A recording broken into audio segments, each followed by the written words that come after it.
Subscribe now and press the bell icon. Never miss an update.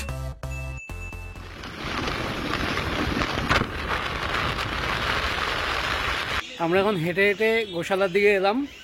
তোমাদের যে একটু আগে দুটো কুপন দেখিয়ে বললাম যে ফ্রিতে দিয়ে গেছে একজনেরও, ব্যাপারটা ঠিক ফ্রি না।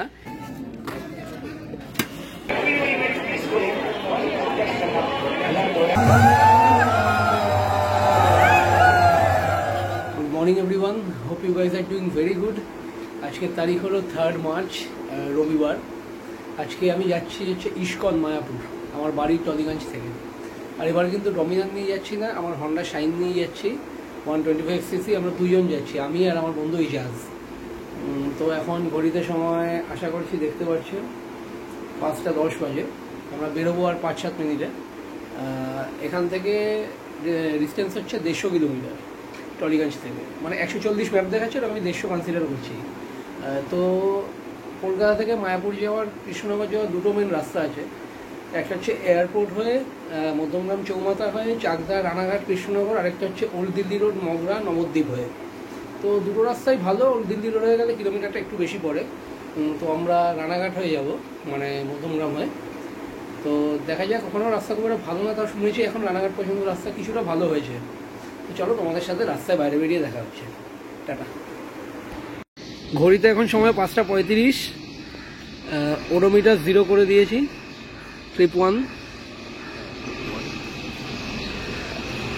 অনেকটাই দেরি হয়ে গেছে। এই যে ইজাজ, তো আমরা এখন বেরোচ্ছি। বাকিটা তোমাদের সাথে রাস্তায় কথা হবে। আজকের পুরো ভিডিওটা তোমরা যেটা দেখবে সেটা কিন্তু আমার মোবাইলে রেকর্ড করা, স্যামসাং গ্যালাক্সি S21 FE। আমি অ্যাকশন ক্যামেরা বাড়ি থেকে নিয়ে বেরিয়েছিলাম। আমি রুবি পর্যন্ত রেকর্ডিং করতে করতে এসেছি। এবার আমি বাইকের লুকিং গ্লাসে দেখি যে রেকর্ডিংটা অন আছে কি না। আমি হঠাৎ করে রুবির মোড়ে যখন এলাম, দেখলাম বাইকের ক্যামেরার রেকর্ডিংটা হচ্ছে না, মানে ব্লু কালারের একটা লাইট ব্লিঙ্ক করে, সেটা জ্বলছে না। আমি বাইকটা দাঁড় করিয়ে দেখলাম যে আমি আমার মেমোরি কার্ডটা, মানে SD কার্ডটা ক্যামেরাতে ঢোকাইনি, ওরা বাড়িতেই আছে। আমি ক্যামেরা থেকে বের করে রাখি মেমোরি কার্ড, তাই বাধ্য হয়ে আমার সাথে ইজাজ ছিল। আমি ওকে বললাম, ভাই তুই কোনোভাবে আমার মোবাইলে রেকর্ডিং কর। যাই হোক, এবার তোমরা দেখতে পাচ্ছ আমরা খুব তাড়াতাড়ি, মোটামুটি আধ ঘন্টা 45 মিনিটের মধ্যে দমদম এয়ারপোর্ট ঢুকে গেছি। আর 1 ঘন্টার মধ্যে মধ্যমগ্রাম চৌমাথা ক্রস করে 34-এ উঠে NH 34 উঠে আমরা একটা চায়ের দোকানে দাঁড়িয়েছি। এখান থেকে চা বিস্কিট খাবো। আমাদের নতুন বন্ধু আমাদের দেখা মাত্রই এসে দাঁড়িয়েছে। রাস্তাঘাট একদম ফাঁকা ছিল, সকালে তাড়াতাড়ি বেরোনোর এই একটা বেনিফিট। তো আমরা এই কাকুর দোকান থেকে চা নিয়েছি আর বিস্কুট নিয়েছিলাম, চা খাচ্ছি। চাটা মোটামুটি ছিল, 10 টাকা করে নিয়েছিল। এবার দেখো আমার হন্ডা শাইন SP 125, 125cc সেগমেন্টের মধ্যে one of the best bike, mileage, comfort সব দিক থেকে।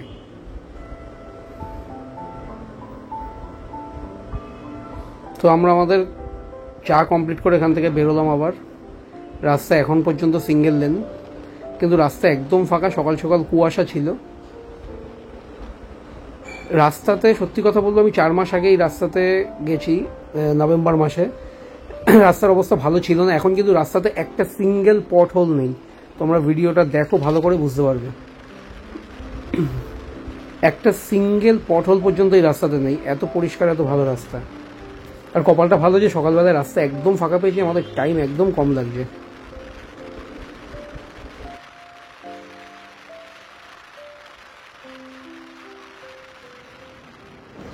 চাকদা ওঠার জাস্ট 10 কিলোমিটার আগে 4 লেন হাইওয়ে শুরু হয়ে গেল। রাস্তায় কুয়াশা তোমরা দেখছো, কিন্তু রোড কন্ডিশন এত ভালো। কলকাতা থেকে শিলিগুড়ি এখন ট্রাভেল করা কোনো ব্যাপারই না। জাস্ট রানাঘাট যদি বাইপাসটা ওপেন হয়ে যায়, আর বহরমপুর বাইপাস ওপেন হয়ে গেছে, আর রায়গঞ্জটা আছে, ওটা ঠিক আছে, ম্যানেজেবল। রাস্তা কন্ডিশন ভীষণ ভালো, আর ওয়েদারটাও বেশ ভালো ছিল সকালে। আমি এক্সপেক্ট করিনি যে ওয়েদারটা ভালো থাকবে। আমি গরম এক্সপেক্ট করেই বাড়ি থেকে বেরিয়েছিলাম যে গরম পাবো ভালো। এবার আমরা আস্তে আস্তে চাকদার দিকে এগোচ্ছি। রাস্তার কন্ডিশন আমি বারবার বলবো না, তোমরা নিজেরা দেখতে পাচ্ছ। খুব তাড়াতাড়ি আমরা এতটা চলে এসেছি।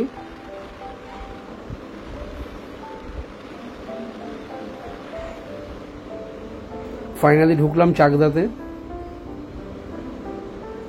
চাকদা বাইপাসটা উপর থেকে হয়ে গেছে কাজ, এখনো শুরু হয়নি, ওপেন হয়নি। এই জায়গাটাতে বরাবরই জ্যাম হয়, তাও কম্পারেটিভলি জ্যাম একটু কম পেয়েছি অন্য দিনের তুলনায়।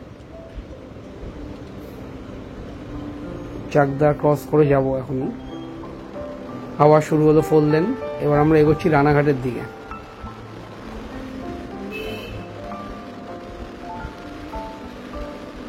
খিদে পেয়েছে অল্প, কিন্তু আমরা এখনো কেউ খাওয়ার কথা বলছি না। ইজাজেরও খিদে পেয়েছে, ও আমাকে বলছেন, আমি পরে বুঝেছি। আমারও খিদে পেয়েছে মোটামুটি। এই আমরা এখন রানাঘাটের দিকে ঢুকবো।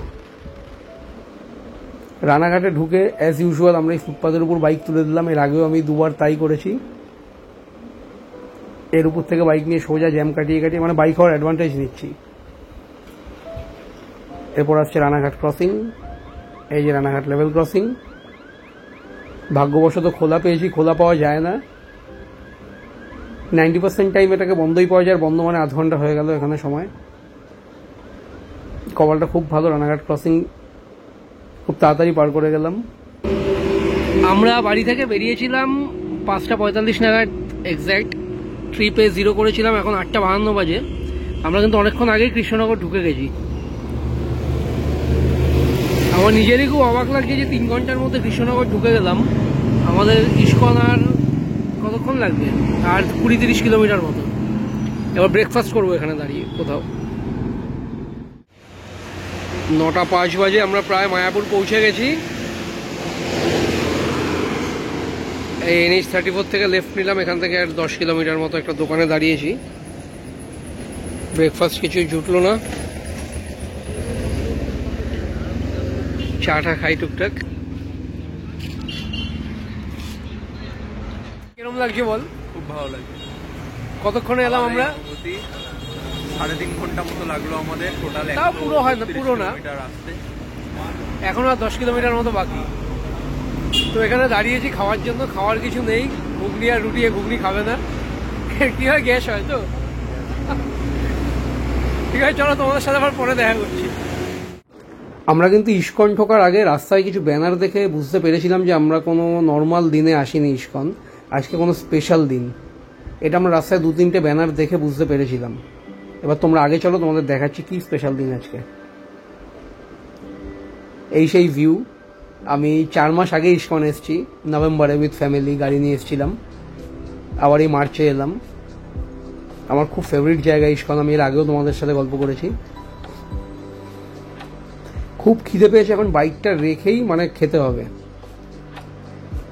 তো ইস্কনে বাইক পার্কিং করে বাইরে বেরিয়ে এই কচুরি পেলাম। পরপর 2-3টে দোকান ছিল। 20 টাকার 4 পিস কচুরি। আমি আর ইজাজ ব্রেকফাস্ট সেরে নিলাম এখানে। এবার চলো তোমাদের ইস্কনের ভেতরটা একটু দেখাই।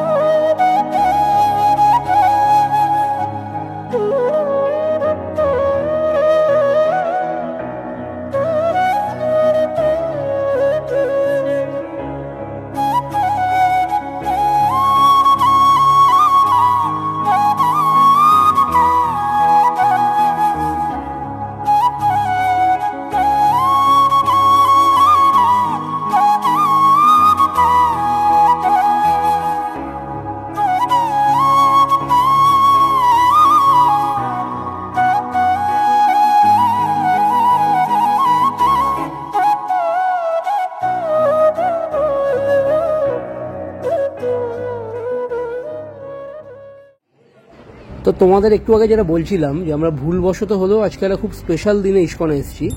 আজকে হচ্ছে গৌর পূর্ণিমা, পঞ্চতত্ত্ব মহা অভিষেক। এই দিনটা 5 বছরে একবার আসে। আজকের দিনে শ্রী চৈতন্য মহাপ্রভুর মূর্তিকে পুরো স্নান করানো হয়, পরিষ্কার করা হয়, নতুন জামা কাপড় পরানো হয়। তো আজকে পৃথিবীর বিভিন্ন জায়গা থেকে অনেক বড় বড় ডিভোটিসরা এখানে আসে, প্রচুর ভিড়। আজকের দিনটা 5 বছরে একবার আসে। তাহলে তোমরা চিন্তা করো এখানে রাশটা কিরকম। জায়গায় জায়গায় এরকম প্যান্ডেল করা, স্টেজ করা, বিভিন্ন রকম অনুষ্ঠান হচ্ছে, স্পিচ চলছে নানান জায়গায়। আর নতুন যেটা ভেদিক প্ল্যানেটোরিয়াম আছে ওটারও কিন্তু আজকে উদ্বোধন, 3 মার্চ 2024। আমরা যতটা দেখলাম কার্পেট পাতা আছে, কেউ উদ্বোধন করবে। তো আমরা আজকে এখন মন্দিরের ভেতরে ঢুকবো, আর ক্যামেরা নিয়ে অ্যালাউ করছে ঢুকতে। এই দেখো শ্রী চৈতন্য মহাপ্রভুকে স্নান করানো হচ্ছে। জানি না তোমরা বুঝতে পারছো কি না, চেষ্টা করেছি যতটা সম্ভব ক্যাপচার করার। ভিডিও সেইভাবে করতে দিচ্ছে না, তাও সবার হাতেই ফোন আছে।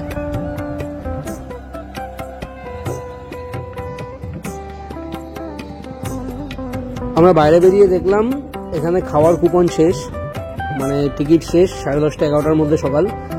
তো কোনো উপায় নেই, আমরা গদা ভবনের দিকে হাঁটা শুরু করি দুজন মিলে। এবার শুনলাম যে গদা ভবনের ওখানে টিকিট দিচ্ছে। তো একজন বিশাল বড় ডিভোটি এসছে এখানে, আমি নাম জানি না এনার, ক্ষমা করো। সবাই প্রণাম করছে, যেখান থেকে হেঁটে হেঁটে যাচ্ছে রাস্তার মধ্যে, আমরাও প্রণাম করেছি। তো আমরা এবার গদা ভবনের দিকে হেঁটে হেঁটে যাবো দুজন মিলে। রাস্তাতেই দেখলাম বিশাল বড় মেলা চলছে গৌর পূর্ণিমা উপলক্ষেই। আজকে ইস্কনের সমস্ত জায়গাতে মেলা চলছে, বিভিন্ন রকম অ্যাক্টিভিটিস চলছে। তো এখানে কিছুক্ষণ সময় কাটিয়ে আমরা গদা ভবনের দিকে যাবো এখন। গদা ভবনে খাওয়ার টিকিট শেষ। আমি আর আকাশ ঘুরতে ঘুরতে একটা প্যান্ডেল দেখে দেখলাম লাইন, খাওয়ার জন্য দাঁড়িয়েছিলাম। একজন ভদ্রলোক এসে এটা দিয়ে গেল দুটো ফ্রিতে। এবার এই জায়গাটা খুঁজছি 1 ঘন্টা ধরে, এখানে জায়গার নাম দেয়া আছে।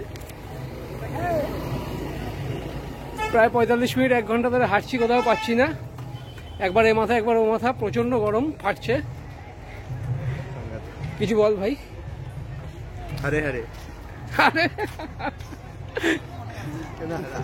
আমরা এখন হেঁটে হেঁটে গোশালার দিকে এলাম।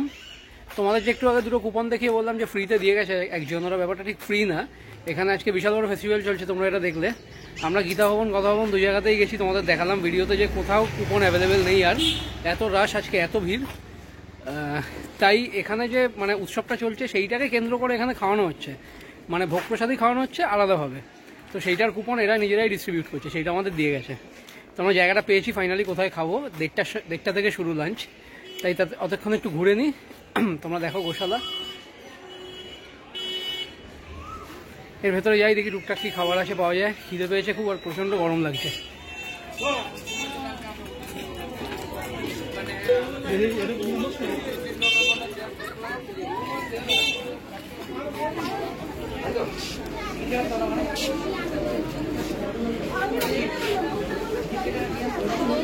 আমরা গোশালাতে সেই দই কিনলাম। কত গ্রাম করে? 200 গ্রাম না? 200 গ্রামের দই কত করে নিল? 40 টাকা করে এক একটা নিল 200 গ্রামের। এই গোশালাতে আছি, দেখি খেয়ে কিরম খেতে। লাস্সি খেয়েছি এর আগে 2-3 বার, দইটা ফার্স্ট টাইম খাবো। আজ মনে হয় উৎসবের কারণে এখানে কোনো গরু নেই, একটা দুটো আছে, একদমই ফাঁকা। এদের বোধহয় নিয়ে যাওয়া হয়েছে, একদম ফাঁকা।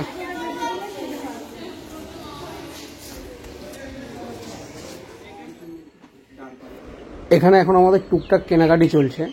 এটা গোশালার বাইরেই একটা এখানকার দোকান। ঘড়িতে এখন সময় 1:20, আর আমরা আমাদের খিদে সামলাতে না পেরে চলে এলাম খাওয়ার এখানে। এখানে লাইন পড়েছে খাওয়ার এখানে কুপন নিয়ে, কিন্তু সেরকম লাইন না, ভিড় নেই সেরকম। এই ভেতরে ঢুকলাম, সবাই বসে গেছে খেতে। তাও আজকে আমরা ইস্কনে খেতে পারবো এটা ভাবতেই পারিনি, এত রাশ ছিল। লাইন দিয়ে খেতে ঢুকলি না? বাচ্চারা প্লেট দিচ্ছে।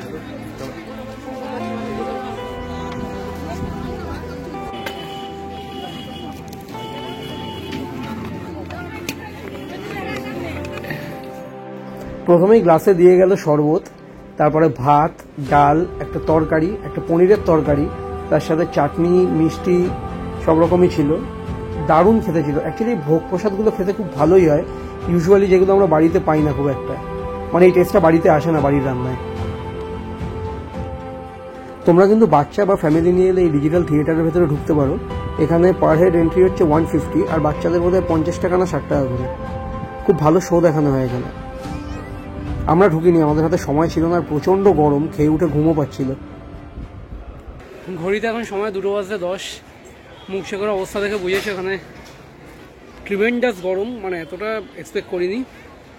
তো আমাদের খাওয়া হয়ে গেছে, কী কী খেয়েছি দেখালাম তোমাদের। খাবার খুব ভালো ছিল।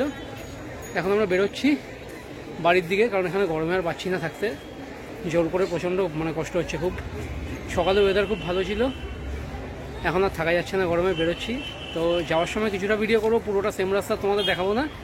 তো যদি ভিডিওটা ভালো লাগে সাবস্ক্রাইব করো, লাইক করো আর শেয়ার করো। এখন ঘড়িতে সময় 2:10, আমরা বাড়ির উদ্দেশ্যে বেরোলাম দুজনেই। খুব ভালো কাটলো দিনটা। বেলার দিকে গরমটা বেড়েছিল, তার আগে পর্যন্ত ওয়েদার খুব ভালো ছিল। বাইক কিন্তু এখন ইজাজ চালাচ্ছে, আমি পুরোটা চালিয়ে এসেছি। যাওয়ার সময় বললো প্রীতমদা আমি একটু চালাই দাও। এই সেই রানাঘাটের জ্যাম শুরু, এই জ্যামে আমাদের পুরো 1 ঘন্টা নষ্ট হয়েছে।